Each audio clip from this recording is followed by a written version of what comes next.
Hey everybody, my name is Steven and welcome back to the Storytime channel. Without wasting any time, let's get into our stories of the day.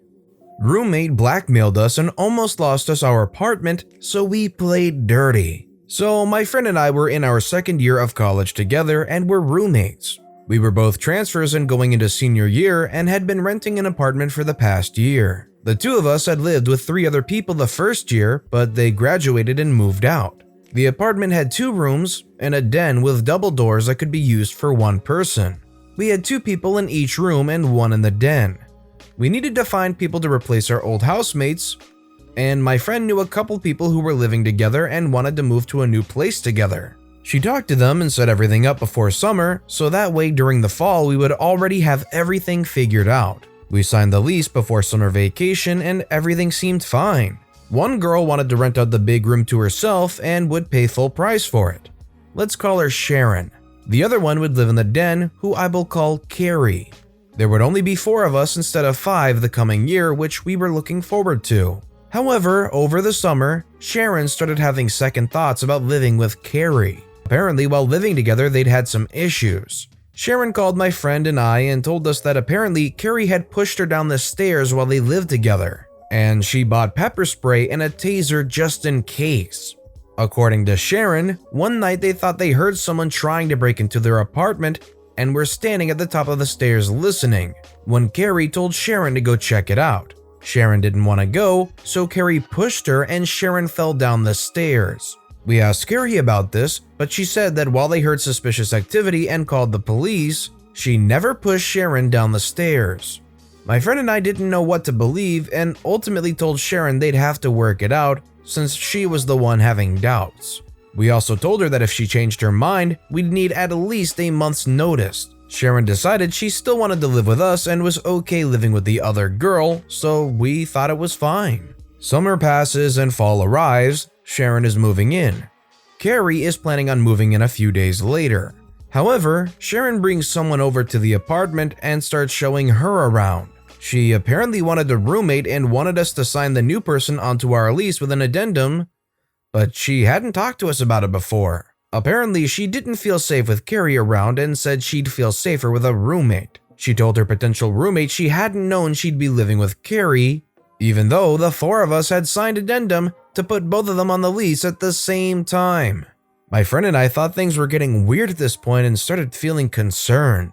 Unfortunately, our lease was going to expire soon and we needed to sign the lease renewal in a few days, and we couldn't get an addendum to sign the new person on until we signed the lease renewal. My friend and I had let the Sharon and Carrie know this in advance, and they had agreed beforehand to sign it. If we didn't sign it in time, we would have to start an entirely new lease, and the price would go up a lot, which we couldn't afford.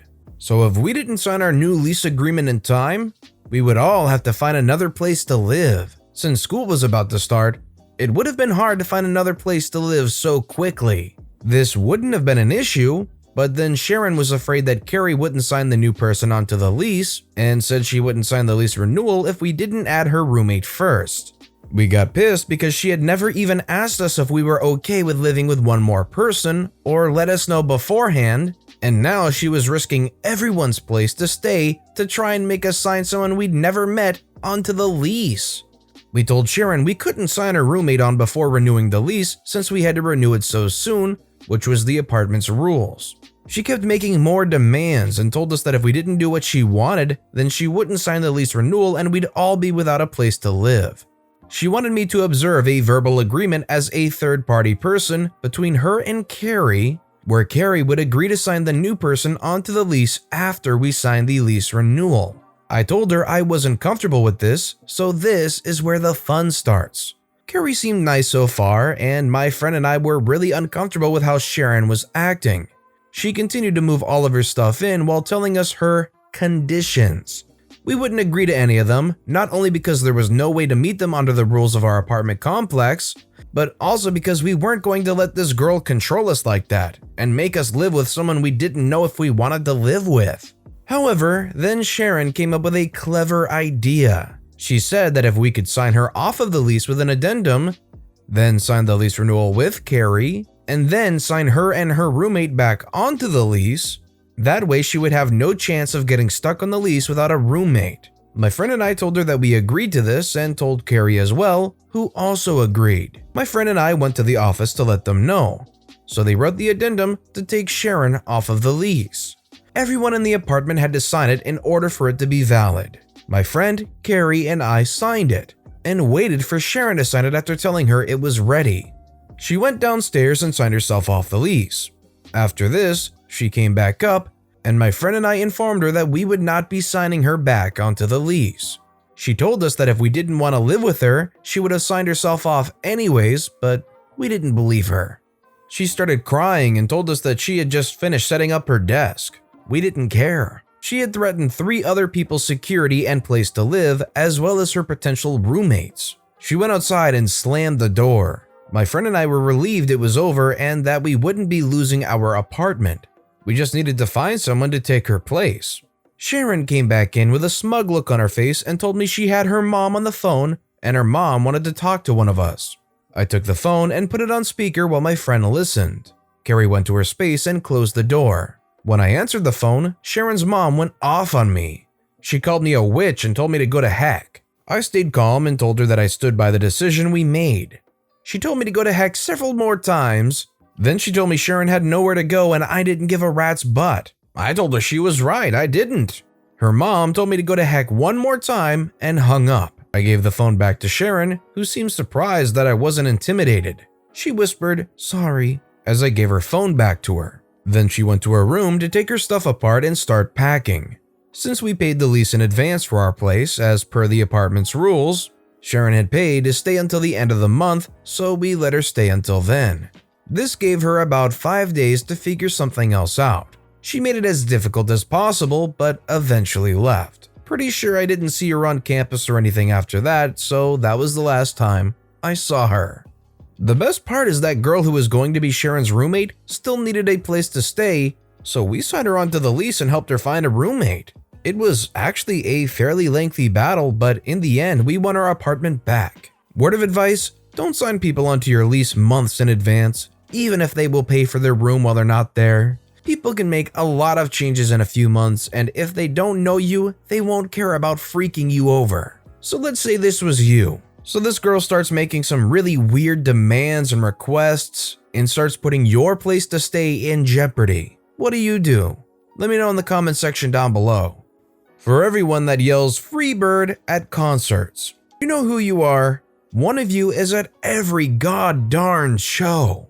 I used to tour with a band and we had around 200 concerts a year. At least 200 times a year, someone would yell Freebird and laugh like they said something clever. I don't understand why it's funny, and hearing it every day for thousands of shows? Yup, still not funny at all. So one day we tried to find out the deal. When the Freebird guy of the day yelled, we invited him on stage to answer a few questions.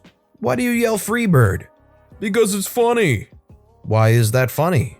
Look of confusion and shame. Okay, so we didn't get any answers, but we certainly came up with one.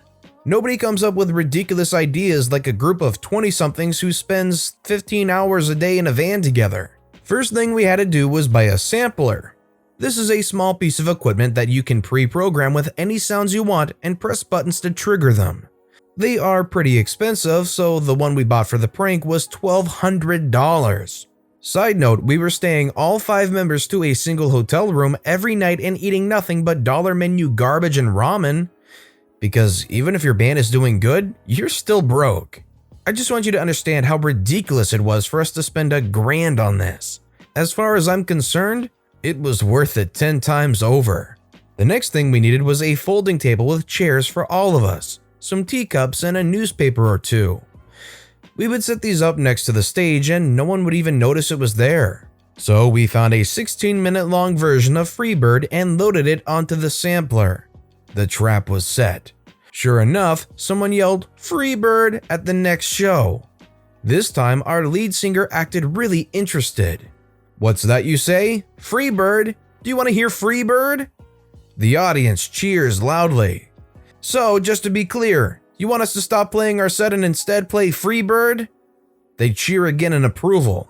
And now the Freebird guy clearly looks like he's never been so proud of anything he's ever done in his life. We all stepped to the center of the stage in a very serious looking huddle. We made it a point to go comically long discussing Freebird, and sometimes we would just talk about movies we liked for a while or make fun of each other's sisters.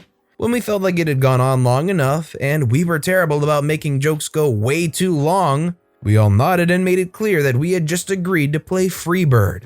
Alright folks, you asked for it. You've got it. Here we go, Freebird. While the crowd went absolutely nuts, the singer went to the sampler and like an old man fumbling to use a remote, he found the button and pressed it as anticlimactically as possible. Freebird begins to play and we all put our instruments down and sit around the table. We sip on pretend tea and browse the newspaper quietly. At first, everyone thought it was hilarious, but after a few minutes they started to revolt, chanting for us to come back and all. We would look at each other in a very confused manner and shrug it off a few times before the singer would finally go back to the mic. What's going on? You don't want to listen to this anymore? No. You want us to play our stuff again? Yeah. Well, what about that one guy who yelled Freebird? That guy sucks. And then booing would start for that poor Freebird guy. We did this for an entire tour and it absolutely never got old. I'd like to think that after that year, tens of thousands of people stopped yelling Freebird at every show they go to. At least for me, that makes the world a slightly better place. Freebird! If I heard one thing get yelled out as a cheesy, corny joke hundreds of times, I'd probably get pretty tired of it too. The case of the missing firewood. Story. When my grandpa was growing up, he didn't have electricity, this being rural Kansas. What they did have was a wood-burning stove. At one point, firewood that my great-grandfather had been storing began to disappear. A thief was afoot. My great-grandfather, getting tired of the firewood disappearing, hatches a plan. Great-grandfather takes some of the logs and drills them out, leaving a cavity. He then puts some gunpowder in the cavities and plugs the holes to hide his handiwork. That night, he tells my grandpa that he would bring in the firework. Of course, he knows what logs he's messed with. Now this is the funny part, and I wish I knew how embellished it was, but stranger things have happened. The next day, great-grandfather is walking into town and comes across a gentleman also headed into town, and they get to talking. It turns out the gentleman is going into town to make a purchase. The item he seeks, a new stove. He says to my great-grandfather, "I don't know what they're putting in the coals these days, but it destroyed my stove." No wood ever went missing again. Well, that's what they get for being a thief, honestly. That was a pretty crafty plan by the great-grandfather. Got a bully suspended by getting him to fight another kid. Now this title might not seem petty, but my involvement in this situation was so minor I hardly consider it anything more. If I'm wrong though, please feel free to redirect me. Anyway, this took place in junior high. I'm nearing my 30s now and this story still tickles me. So I had this guy in a couple of my classes who was just a douche, a real cowboy boot-wearing dingleberry. He always liked to copy on me in our math class, which, joke's on him, math has always been my worst subject. He only thought I was smart because I had a slightly above average vocabulary for my age. He also really liked kicking my chair as hard as he could to get a giggle from his groupies. One day in particular, I felt him messing with my shirt. I'm super non-confrontational, so I ignored it. This class is early in the day, so I go on without thinking about it. When I got home though, my mom saw what he did and was livid. He had wrote F-U-F-A-G on my shirt in Sharpie. And no, I had not done anything to provoke this that I was aware of. It had been on my back and mostly obstructed by my backpack, which explains why no one else really pointed it out. Or they did notice and just said nothing. Some time passes and we are also in a shop class together. One day we had a sub and we're watching safety videos. I'm sitting right next to Dingleberry in this class, much to my displeasure. At the front of the class is a chill-seeming guy we'll call Randy. Randy was taking a nap through the movie and Dingleberry starts chucking paper balls at him.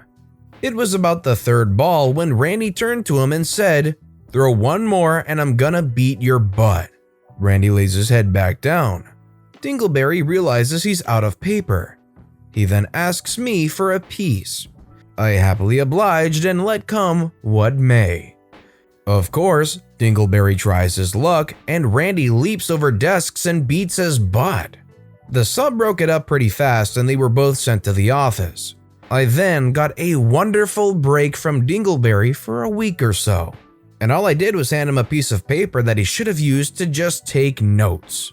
Dingleberry was absolutely asking for it, literally asking for it, asking for the ammunition that he was warned not to use. But with that being said, that's all the stories we have for today, so what I want to know is which of these stories that I've read for you today are your personal favorite and why? Let me know which story and why in the comments section down below. And thank you all so very much for watching and listening to the Storytime channel today. If you haven't yet, please consider subscribing and don't forget to turn notifications on so you'll never miss an upcoming video. Thank you all again for watching and listening to the Storytime channel.